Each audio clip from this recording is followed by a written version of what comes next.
Prochain arrêt, Saint-Gingold. Saint-Gingold, à l'arrière, là. Saint-Gingold.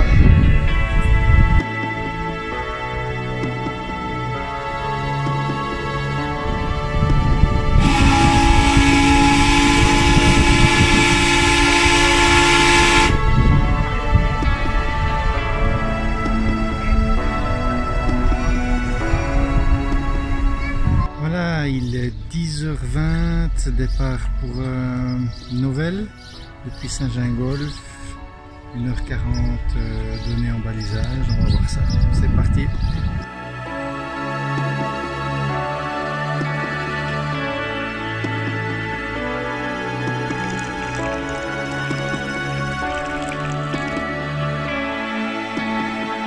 Je viens de quitter Novelle, donc je commence là, je continue l'ascension. Il reste à peu près 3 heures jusqu'au col de Bise.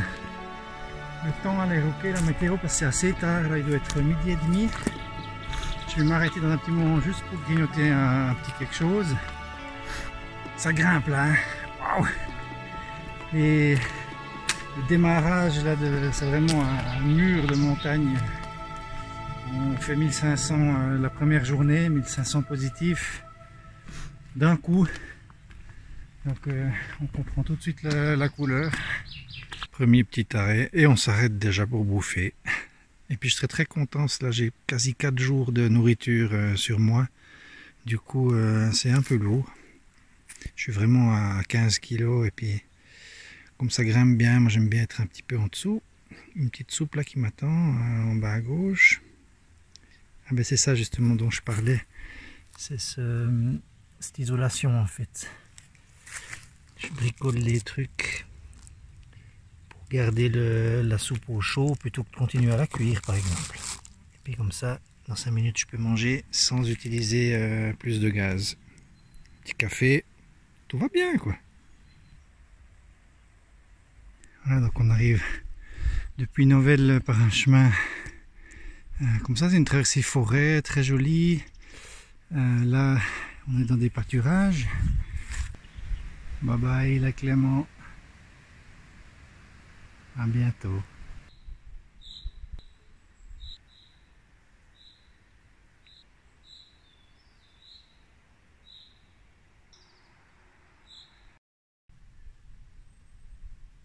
Le ciel change un petit peu, mais ça va encore, ça va encore. Je décide donc d'y aller. Il doit me rester 1h30 à peu près. Ça grimpe, ça grimpe. Je suis à la limite de la végétation. On va entrer dans la caillasse là, un peu plus haut. Il fait chaud, mais c'est cool. C'est pas tout à fait le P-City ici, hein. On marche dans la rivière.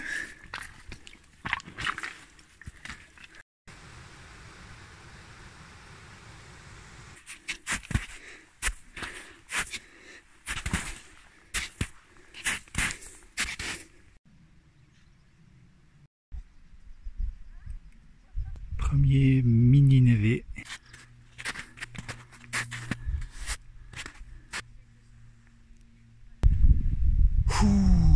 Bien arrivé au col de Bise, j'en ai chié parce que bon, c'est pas la première fois que je fais un 1500 mètres, mais le premier jour avec 15 kg sur le dos, probablement oui. Ça veut dire ouais, ça grimpe fort quoi. Il faisait super chaud, donc je suis un peu au bout là. Il me reste 1 heure avant d'arriver en bas au chalet de Bise qu'on voit tout en bas dans la vallée. C'est magnifique. Et là en bas ben, on voit le Léman. Ciao ciao la Suisse. Ben, comme on le sait, la descente c'est pas plus facile que la montée, voire même plus difficile. C'est clair que là c'est le dernier petit coup de sillage de jambes avant la fin de la journée. Je me réjouis de manger, d'arriver, reposer tout ça. Il y a toujours un peu, même avec l'entraînement, à moins, sauf si on fait une autre randonnée avant une grande randonnée. On a de toute façon les premiers jours qui sont toujours difficiles parce que c'est tout à coup on est à fond, chargé, mais surtout on enchaîne jour après jour. Arrivé au refuge de Bise.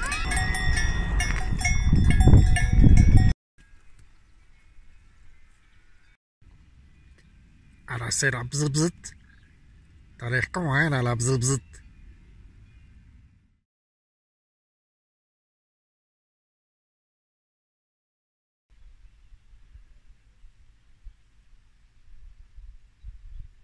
Bon brouillard ce matin, bien frisquet, ça change de hier, pourquoi pas, je prends.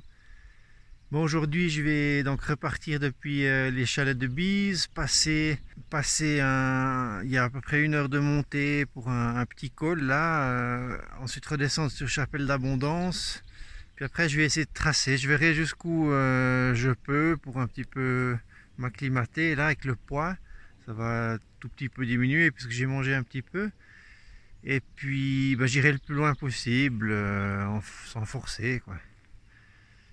J'essaye, je vise quand même à 7 heures aujourd'hui, 7 heures de marche à peu près, pour arriver peut-être à un autre refuge plus loin, mais je verrai si j'arrive, pas forcer avec le dos et tout, puis je vais être un peu prudent au début. Petit déj maintenant. Voilà, je vous parlais d'un petit bricolage pour économiser l'énergie, c'est-à-dire gaz et compagnie.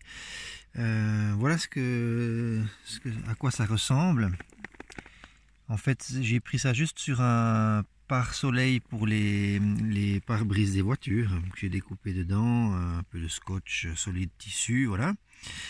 Et puis ça a pas mal d'avantages. Ça veut dire que si j'ai des pâtes par exemple à cuire qui ne seraient pas lyophilisées, ça va me permettre de faire bouillir juste l'eau avec mon gaz, mon réchaud dans la popote ici, verser les pâtes, juste laisser 20 secondes comme ça, et puis tout de suite retirer la casserole du feu, la mettre là-dedans. Donc ça me permet vraiment d'isoler, de garder la chaleur, d'isoler, fermer le couvercle qui a aussi lui un autre un slip sur mesure là. Et puis du coup je laisse mes pâtes là-dedans cuire parce que l'eau reste très chaude très longtemps du coup après 12-14 minutes les pâtes sont prêtes et puis je peux les manger, elles sont toujours bien chaudes. Et puis un autre avantage, ça veut dire que juste après avoir cuit, je peux porter comme ça sans problème, poser sur mon matelas gonflable, hein, pour pas faire de catastrophe, et ça isole bien, donc ça permet aussi de le poser sur le genou pour pas se brûler quand on mange assis, enfin voilà, c'est pratique. Là maintenant je fais un petit café, tout est prêt, c'est le petit déj, je suis à l'intérieur de la tente. Ne dormez pas aux alentours des chalets de Bise, il y a un marais juste plus bas, en contrebas des chalets, et puis c'est truffé de moustiques. Donc hier j'ai construit la tente un peu à toute vitesse, et puis je suis rentré là-dedans, je suis resté direct dedans. Bon, de toute façon, 1 demi-heure après je m'endormais. Voilà, on repart depuis les chalets de Bise. Voilà ce qui m'attend. Il est bien tard, il est 9 heures. J'ai dormi comme un loir, j'étais crevé. Un peu traîné ce matin. Sur le GR5, si t'es pas assez crevé comme ça, tu peux aussi faire quelques exercices qui sont proposés.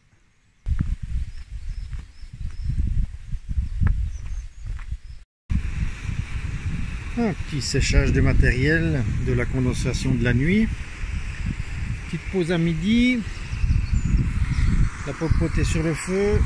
Et puis une petite anecdote, hier j'ai rencontré un ex-légionnaire allemand, c'était assez rigolo, qui habite dans un petit chalet dans la montée après Novelle, qui m'a offert, on a discuté un moment, il m'a offert son miel, délicieux d'ailleurs. Alors c'est vachement lourd, donc j'en prends des grosses lampées dès que je peux, puis j'utilise là pour un petit café après, mais je suis à la moitié déjà. Très sympa, belle rencontre. Voilà, donc l'étape suivante, c'est le col de Bassachaux. C'est encore à 5h50. Je viens de quitter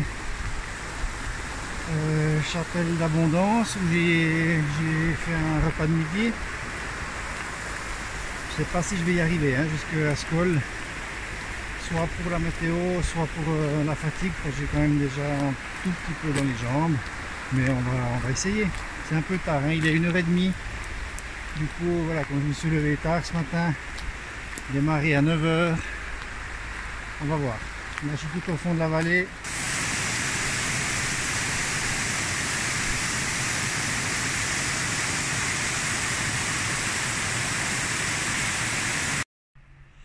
Voilà, donc petite explication. En bas, le village Chapelle d'Abondance. Je viens depuis cette baisse là-bas.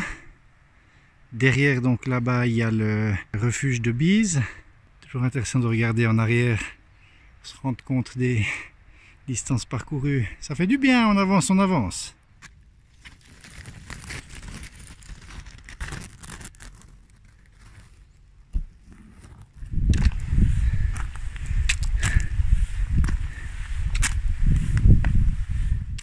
Premier névé, il va falloir grimper tout droit. Alors c'était bien raide, mais pas trop dangereux, on peut bien creuser les pas. Là donc je suis à 2000 mètres, je passe le col et je descends de l'autre côté. Là-bas les dents du Midi, et puis mon chemin, je vais continuer ici, descendre dans la vallée là au fond, c'est en fait les portes du soleil là-bas en bas. Puis ensuite on va continuer par là-bas sur un petit passage en Suisse sur les Creusets pour revenir en France après, mais la direction finale elle est là-bas. Là je vais encore aller max 45 minutes et puis je vais m'arrêter.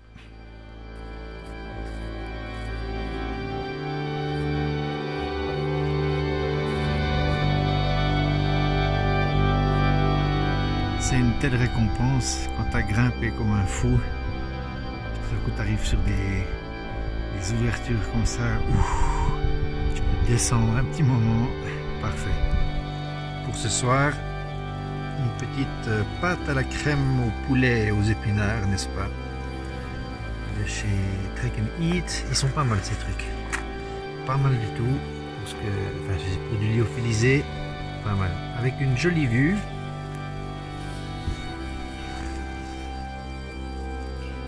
Les dents du Midi, il y aura le coucher de soleil juste après, c'est parfait.